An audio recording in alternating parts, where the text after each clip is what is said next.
Assalamualaikum warahmatullahi wabarakatuh. Dalam rangka tugas UAS Nagom, insya Allah kita akan berbincang-bincang seputar Nagom, yang insya Allah dengan pematerinya Ustadz Khairul Umam.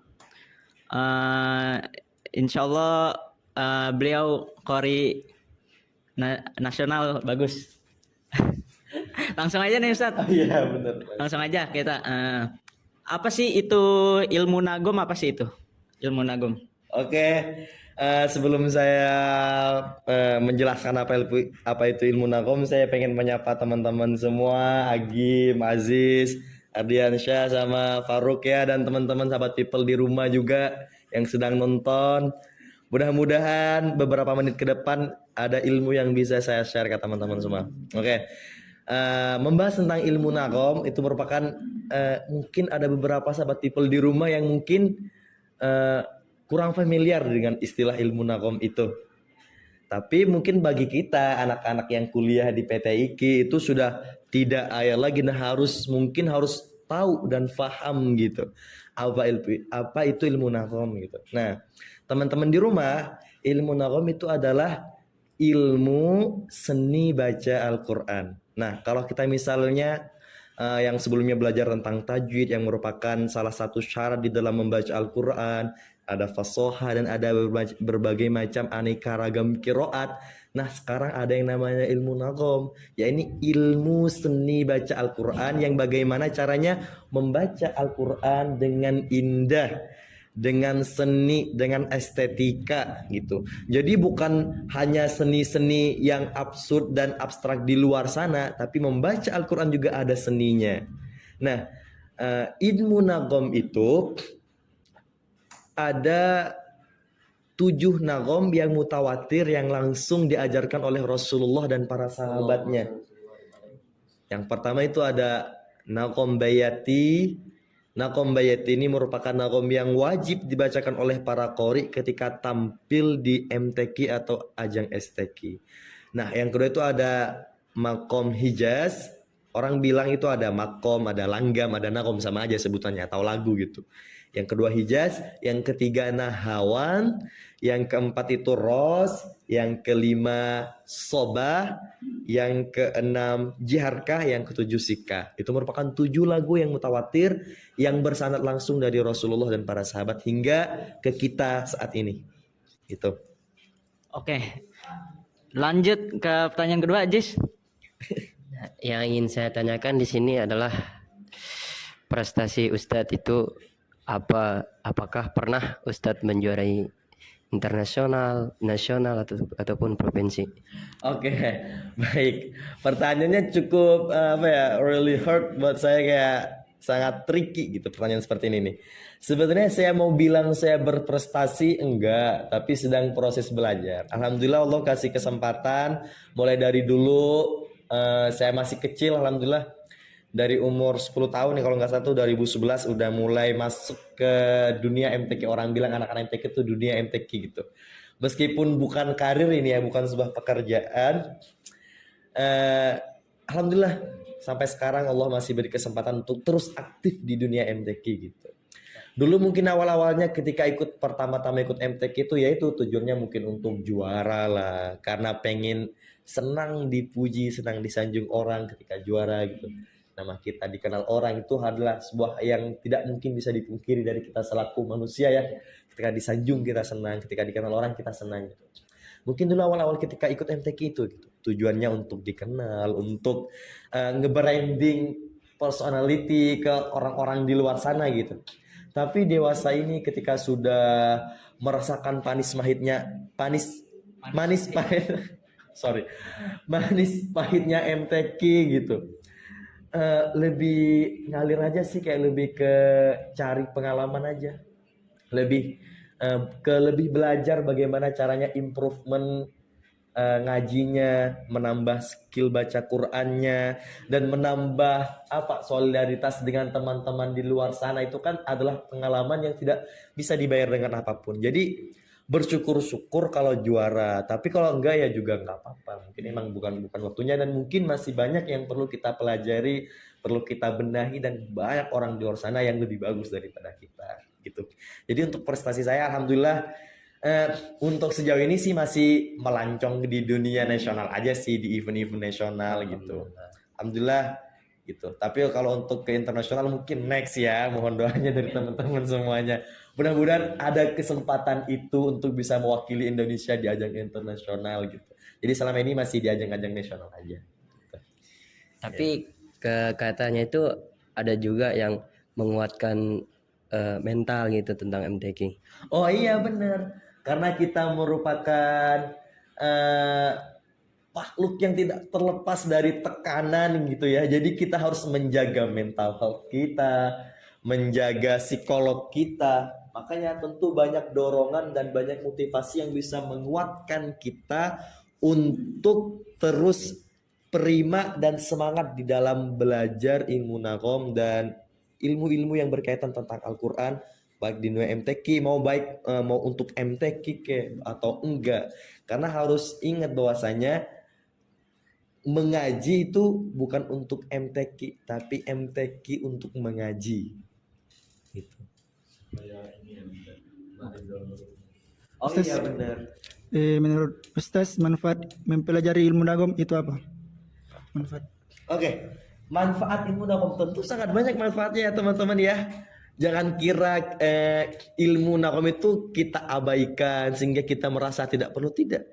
Ilmu nakom itu sangat banyak sekali manfaatnya. Yang pertama, kita akan menjadi umat kebanggaan Rasulullah, karena Rasulullah pernah bersabda, laisa minna lam yataghanna bil Quran. Bukan bagian dari umatku kalau orang-orang yang tidak melakukan Al-Quran.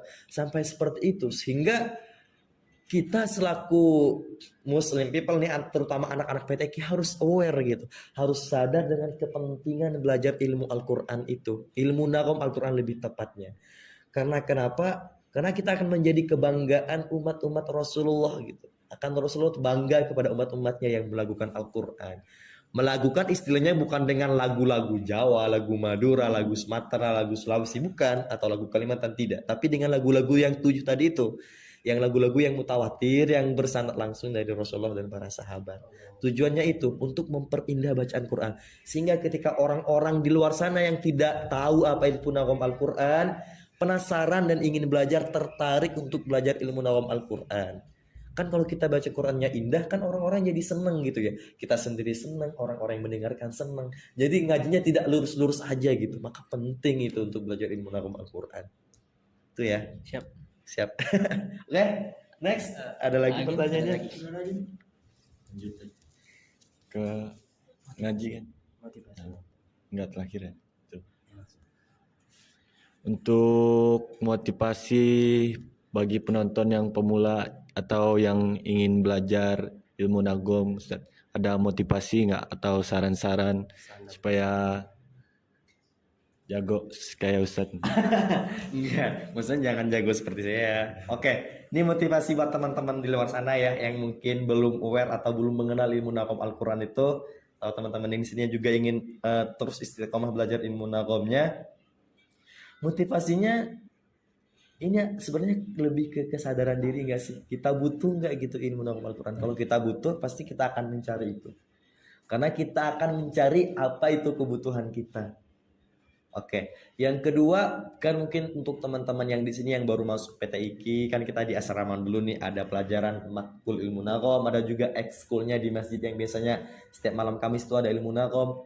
Kan mungkin dari banyak-banyak teman-teman yang dari daerah nih yang datang ke sini kayak, aduh nih saya minder nih, suara saya biasa aja nih gitu, kayak saya kalah saing nih sama teman-teman yang udah bagus-bagus gitu. Jadi sehingga kayak malu gitu untuk mengeluarkan suara, untuk explore diri di sini, dan minder karena mendengar teman-teman yang lain udah yang punya basic dari rumahnya tuh bagus-bagus gini, nggak minder gitu untuk belajar nakom. Ada satu ungkapan bahwasanya tidak ada suara yang jelek, yang ada suara yang tidak terlatih.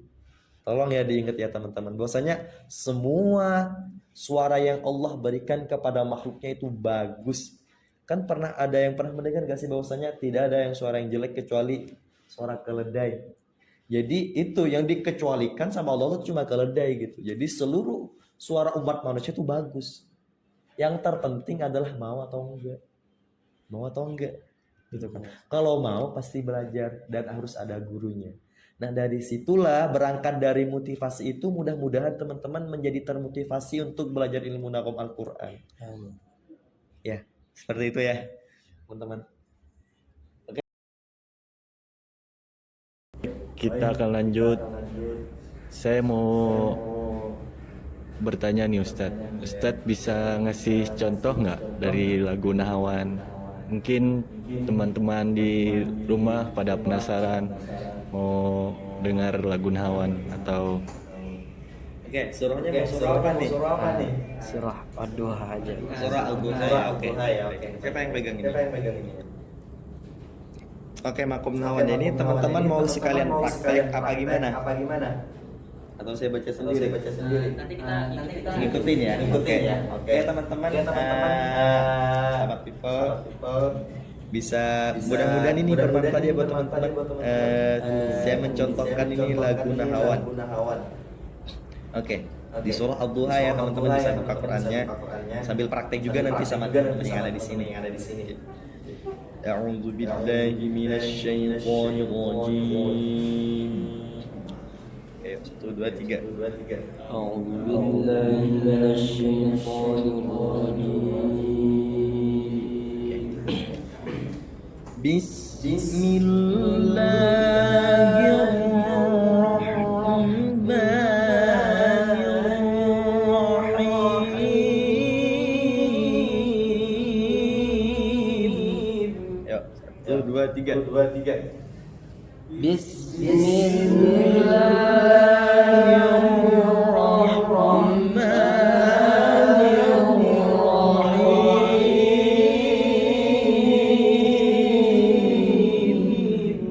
Oke. Nah, sebelum saya lanjut ke ayat selanjutnya, perlu diperhatikan bahwa teman-teman tuh kalau di dalam lagu itu ada tingkatan ya. Di dalam Nahawan itu ada tingkatan yang pertamanya tingkatan awal maksudnya Nahawan asli. Contohnya seperti ini. Wadduha wal laili idza saja ma wadda'aka rabbuka wa ma qala. Oke, itu namanya Nahawan asli atau Nahawan. Oke, ayo 1 2 3. Wadduha wal laili idza saja ma wadda'aka rabbuka wa ma qala. Oke. Di tingkatan Nahawan itu ada yang namanya Nahawan jawab. Contohnya seperti ini. Walal akhiratu khairul laka minal ula. Oke, namanya Nahawan jawab. Oke, ayo praktek 1 2 3. Walal akhiratu khairul laka minal ula.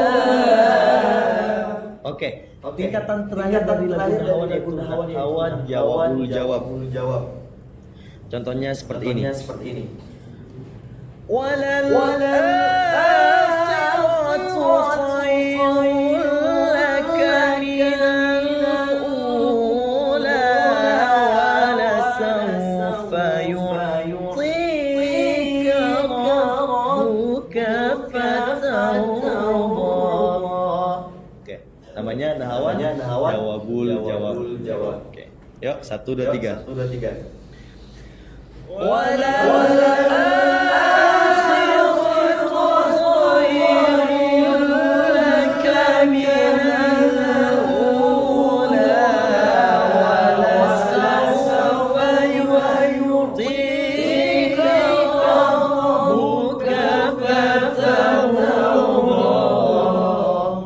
Oke.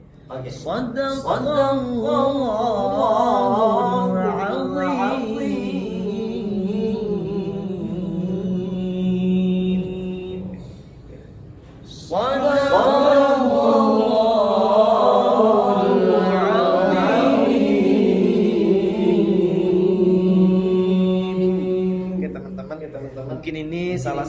satu contoh penerapan lagu Nahawan di sholat Al-Duha gitu ya. Mungkin kurang maksimal dari saya, mohon maaf karena saya juga lagi belajar. Jadi mohon doanya juga dari semuanya, mudah-mudahan saya bisa lebih baik lagi, bisa meningkatkan skill baca Qurannya terutama di ilmu naghom. Begitu pun juga teman-teman, mudah-mudahan berhasil dan ilmu naghomnya bisa mantap. Oke, next.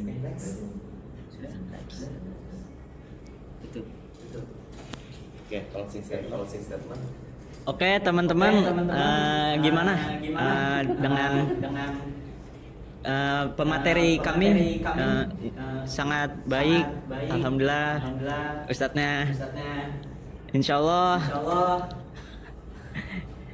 Allah nanti kalau ada video, insya Allah dikirim lagi.